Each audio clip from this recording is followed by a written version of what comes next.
Assalamualaikum warahmatullahi wabarakatuh. Halo anak-anak hebat Bu Guru, bagaimana kabarnya hari ini? Semoga semuanya dalam keadaan sehat dan dalam lindungan Allah Subhanahu wa Ta'ala. Amin ya Rabbal Alamin. Pada pertemuan kali ini, Bu Guru ingin mengulas kembali tentang pelajaran-pelajaran kita yang telah lalu. Ibu Guru akan membahas materi kisi-kisi penilaian harian 1 pada buku tematik 4A subtema 1. Nah, sebelum kita mulai mengulas kembali pembelajaran sebelumnya, kita berdoa bersama-sama terlebih dahulu. Ayo diangkat bersama-sama kedua tangannya, berdoa, mulai. Bismillahirrahmanirrahim. Raditu billahi rabba wa bil islami dina wa bi Muhammadin nabiyyan wa rasula. Rabbi zidni ilma warzuqni fahma. Amin. Baiklah, Sholih dan Sholihah, adapun materi kisi-kisi PH 1 tematik, yaitu yang pertama, materi Bahasa Indonesia KD 3.1 tentang gagasan pokok dan gagasan pendukung. Yang kedua, materi IPA KD 3.5 tentang cara benda menghasilkan bunyi dan media perambatan bunyi. Lalu, materi yang ketiga, materi IPS KD 3.2 tentang bentuk-bentuk keragaman di Indonesia. Yang keempat, materi PPKN tentang persatuan dan kesatuan dalam keberagaman yang mencangkup KD 3.4. Dan yang terakhir, materi SBDP KD 3.3 tentang gerakan dasar tari Bungong Jumpa. Sekarang Sholih-Sholihah semua simak dan dengarkan baik-baik video penjelasan bahasa Indonesia tentang gagasan pokok dan gagasan pendukung ya. Oke, apakah anak-anak Bu Guru tahu apakah itu gagasan pokok dan gagasan pendukung? Nah, sebelum Bu Guru jelaskan gagasan pokok dan gagasan pendukung, kalian harus tahu dulu apa itu paragraf. Paragraf adalah kumpulan dari beberapa kalimat dari suatu teks bacaan. Setiap paragraf memiliki gagasan pokok dan gagasan pendukung. Nah, sekarang Bu Guru akan jelaskan apa itu gagasan pokok dan juga gagasan pendukung. Kita mulai yang pertama, yaitu tentang gagasan pokok. Gagasan pokok adalah ide utama atau inti utama yang dibahas dalam suatu paragraf. Jadi, inti dari isi sebuah paragraf itulah yang dinamakan gagasan pokok.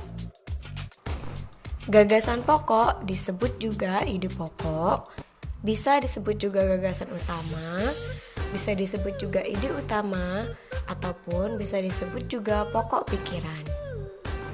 Bagaimana ya cara kita menentukan gagasan pokok tersebut? Nah, gagasan pokok dapat ditentukan berdasarkan kalimat utama dari setiap paragraf. Kalimat utama bisa terletak di awal, di akhir, atau campuran awal dan akhir paragraf. Tapi biasanya kalimat utama paling sering terletak di awal paragraf. Kalaupun kalimat utamanya di akhir, cirinya biasanya tuh ada kata jadi, oleh sebab itu, ataupun dengan demikian. Itu mengatakan atau menyatakan kesimpulan. Selanjutnya kita akan membahas gagasan pendukung. Gagasan pendukung adalah informasi tambahan untuk mendukung gagasan pokok. Gagasan pendukung dapat ditemukan pada kalimat penjelas. Sekarang perhatikan contoh paragraf dari cerita pawai budaya berikut ini. Bu Guru akan bacakan terlebih dahulu ya. Setelah itu mari kita tentukan gagasan pokok dan juga gagasan pendukungnya. Pawai budaya sangat menarik bagi warga kampung Babakan. Pawai ini selalu menampilkan keragaman budaya Indonesia. Udin dan teman-teman tidak pernah bosan menanti rombongan pawai lewat. Tahun ini mereka datang ke alun-alun untuk melihat pawai tersebut. Kakek Udin pun terlihat sabar menanti. Terdengar suara gendang yang menandakan rombongan pawai semakin dekat. Nah, menurutmu, manakah yang merupakan kalimat utamanya? Apa yang menjadi inti dari paragraf tersebut? Ya, keseluruhan paragraf tersebut membicarakan pawai budaya yang menarik bagi warga kampung Babakan. Sehingga kalimat utamanya adalah pawai budaya sangat menarik bagi warga kampung Babakan. Gagasan pokoknya adalah pawai budaya yang menarik. Jadi gagasan pokok dapat kita tentukan berdasarkan gagasan utamanya ya. Tidak semua kalimatnya ditulis, tetapi hanya intinya saja disingkat. Selanjutnya gagasan pendukung. Untuk mengetahui gagasan pendukung, kita harus mencari terlebih dahulu kalimat penjelasnya. Karena ada 5 kalimat atau 5 titik setelah gagasan pokok, maka kalimat penjelas pun ada 5. Kalimat penjelas yang pertama ialah pawai ini selalu menampilkan keragaman budaya Indonesia. Kalimat penjelas yang kedua, Udin dan teman-teman tidak pernah bosan menanti rombongan pawai lewat. Kalimat penjelas yang ketiga, tahun ini mereka datang ke alun-alun untuk melihat pawai tersebut. Kalimat penjelas yang keempat, kakek Udin pun terlihat sabar menanti. Dan kalimat penjelas yang kelima ialah terdengar suara gendang yang menandakan rombongan pawai semakin dekat. Jadi itulah tadi 5 kalimat penjelas paragraf tersebut. Nah, gagasan pendukung diambil dari kalimat penjelas. Maka gagasan pendukung paragraf tersebut adalah yang pertama, pawai menampilkan beragam budaya Indonesia. Yang kedua, Udin dan teman-teman tidak pernah bosan menantikan rombongan pawai. Yang ketiga, Udin dan teman-teman datang ke alun-alun untuk melihat pawai. Yang keempat, kakek Udin sabar menanti pawai. Dan yang kelima, suara gendang menandakan rombongan pawai semakin dekat. Jadi, gagasan pokok dan gagasan pendukung dari paragraf tadi apabila kita sajikan menjadi seperti berikut ini. Gagasan pokok, pawai budaya yang menarik. Gagasan pendukung, yang pertama, pawai menampilkan beragam budaya Indonesia. Yang kedua, Udin dan teman-teman tidak pernah bosan menantikan rombongan pawai. Yang ketiga, Udin dan teman-teman datang ke alun-alun untuk melihat pawai. Yang keempat, kakek Udin sabar menanti pawai. Dan yang kelima, suara gendang menandakan rombongan pawai semakin dekat. Baiklah, berdasarkan penjelasan tadi, apakah Solih-Solihah sudah paham tentang gagasan pokok dan gagasan pendukung? Oke, Ibu harap Ananda semua dapat menentukan gagasan pokok dan gagasan pendukung pada suatu paragraf ya. Baiklah, sekarang kita lanjut untuk pelajaran yang kedua, yaitu pelajaran IPA tentang cara benda menghasilkan bunyi dan media perambatan bunyi. Yuk, disimak penjelasannya. Untuk yang pertama, kita akan membahas tentang cara benda menghasilkan bunyi.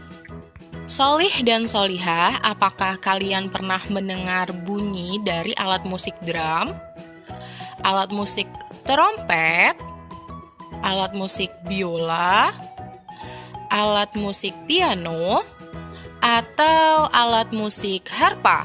Bagaimana sih alat-alat tersebut dapat menghasilkan bunyi? Nah, apa itu bunyi?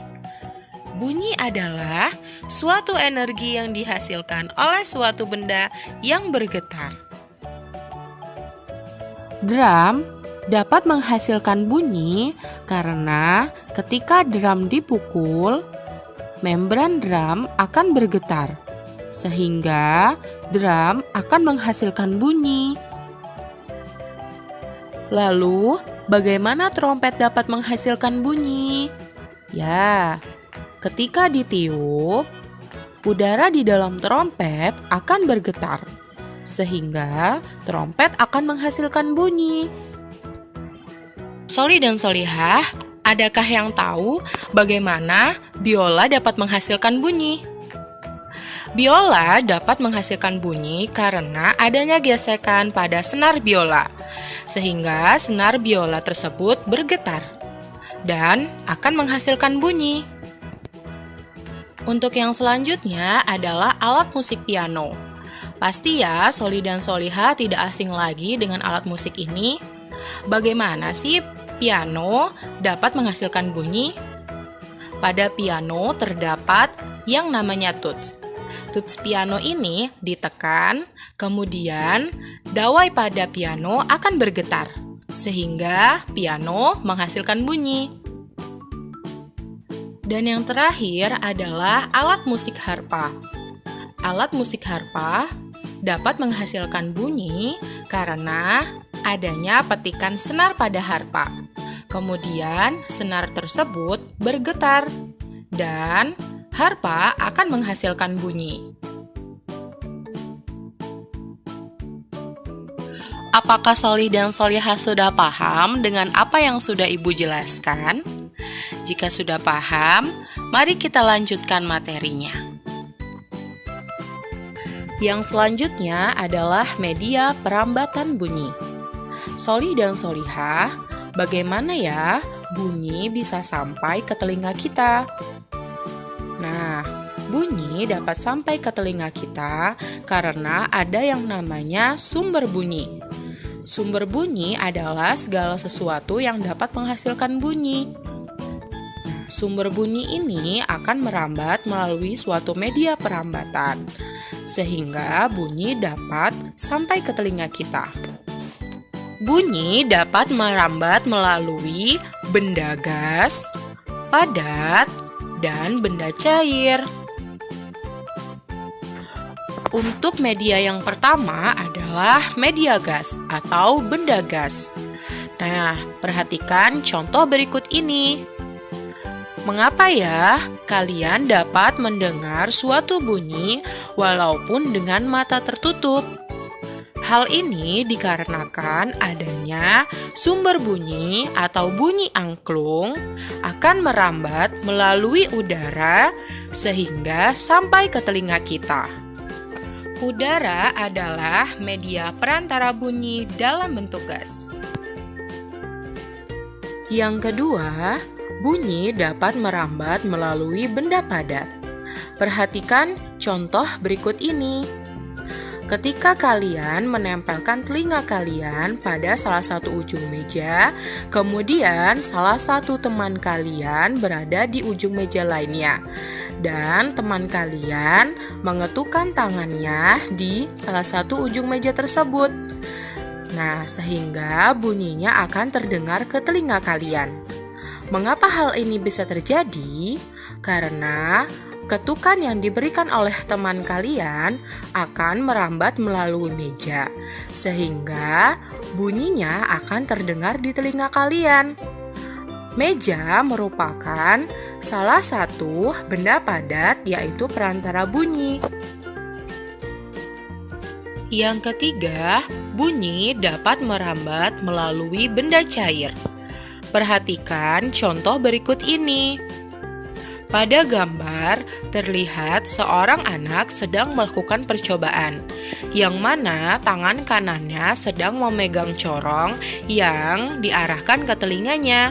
Kemudian tangan kirinya sedang memegang batu dan diketukkan batu tersebut pada ember, sehingga anak tersebut mendengar suara ketukan ember. Nah, mengapa hal tersebut bisa terjadi?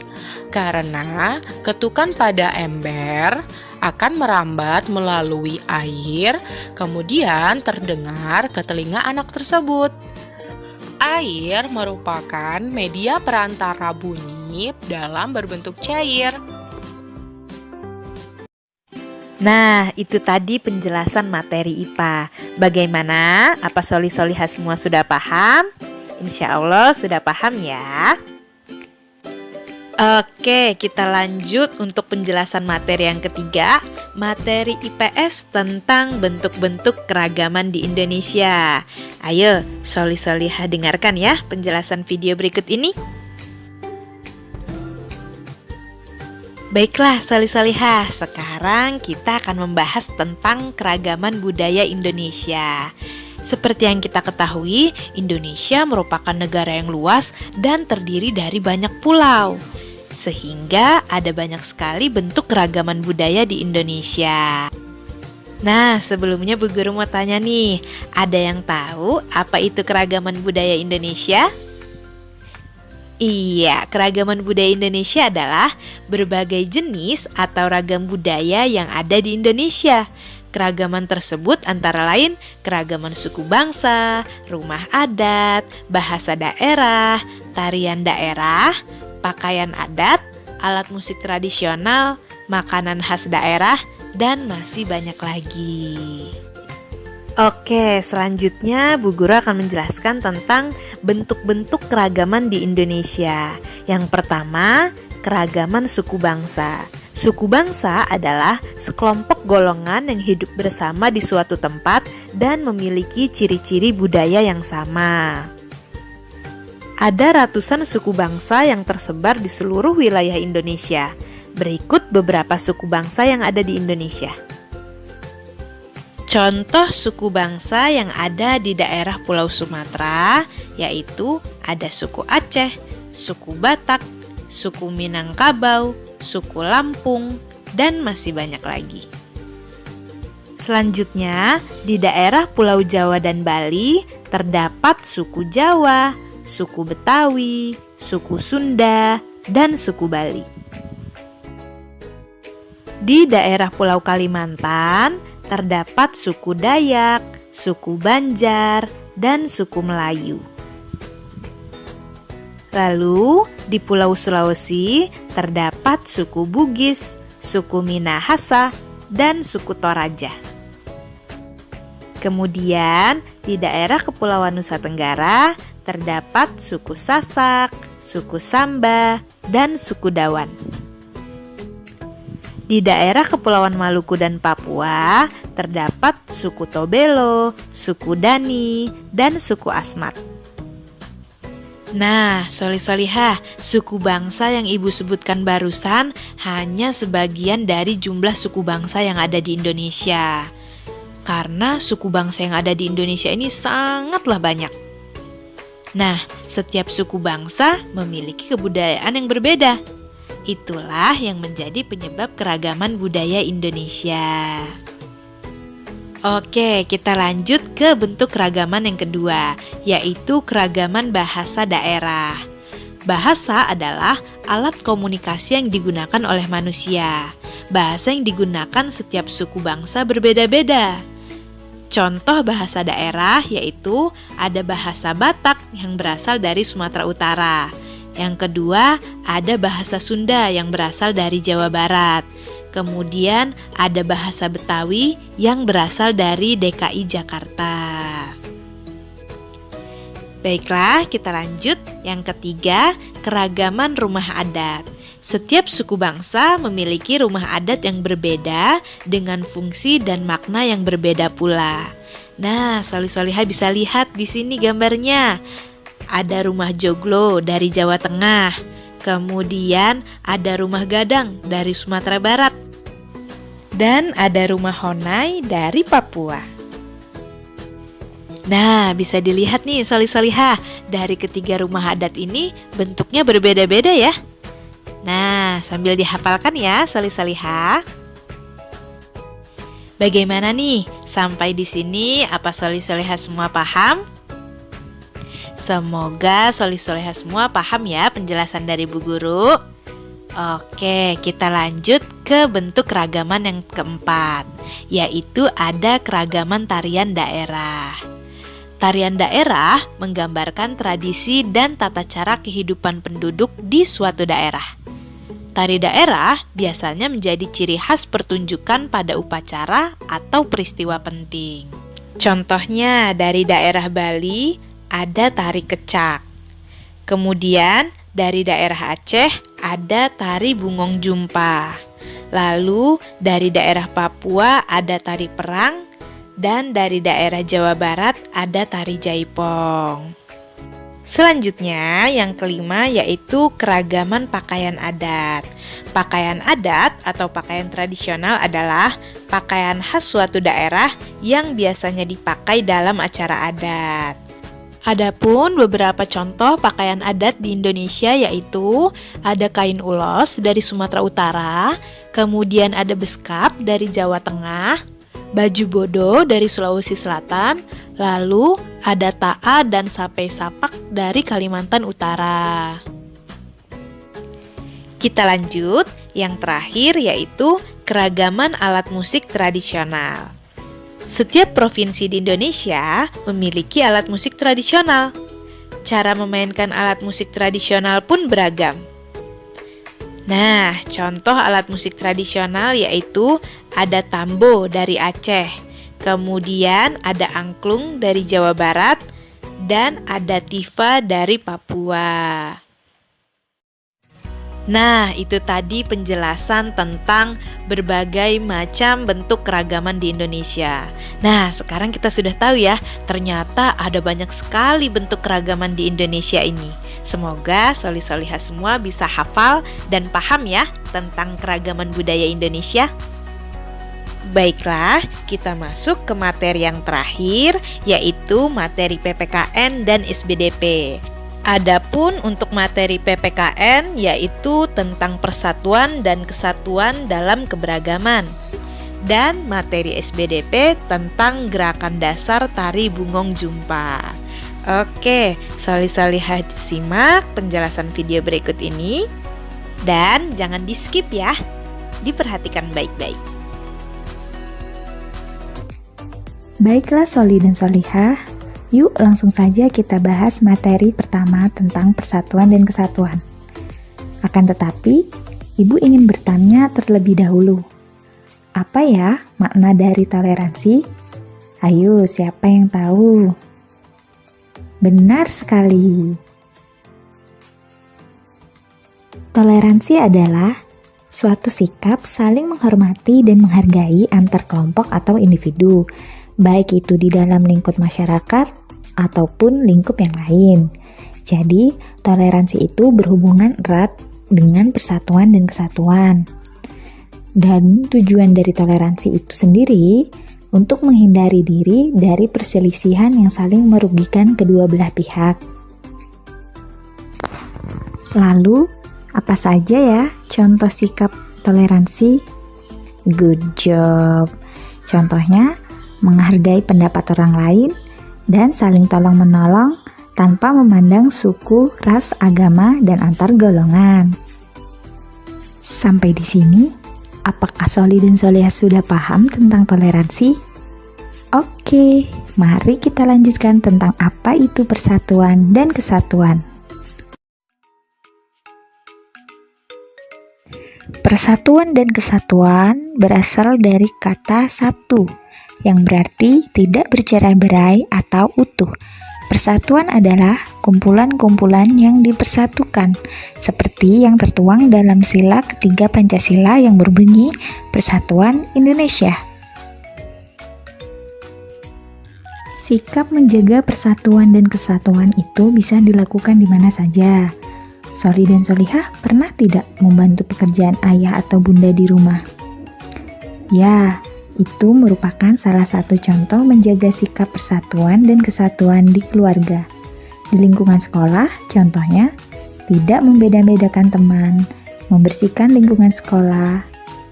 Selanjutnya, di lingkungan masyarakat, contohnya, membersihkan lingkungan di sekitar tempat tinggal dan membangun jembatan. Itu tadi beberapa contoh sikap menjaga persatuan dan kesatuan. Kira-kira apa saja ya manfaat menjaga persatuan dan kesatuan? Iya, manfaatnya terciptanya hidup rukun, mempererat rasa persaudaraan, dan pekerjaan menjadi ringan. Akibat apa saja yang bisa terjadi jika persatuan dan kesatuan tidak ada? Benar, yang pertama timbulnya pertikaian antar warga. Lingkungan menjadi tidak kondusif, tidak percaya satu sama lain, hilangnya tenggang rasa dan toleransi, serta melemahnya pertahanan dan keamanan negara. Nah, anak-anak, apakah sudah paham untuk materi persatuan dan kesatuan hari ini? Ibu berharap semoga anak-anak guru semua dapat memahaminya ya. Baiklah. Sekarang kita lanjut materi berikutnya yaitu SBDP tentang Tari Kreasi Daerah Bungong Jempa.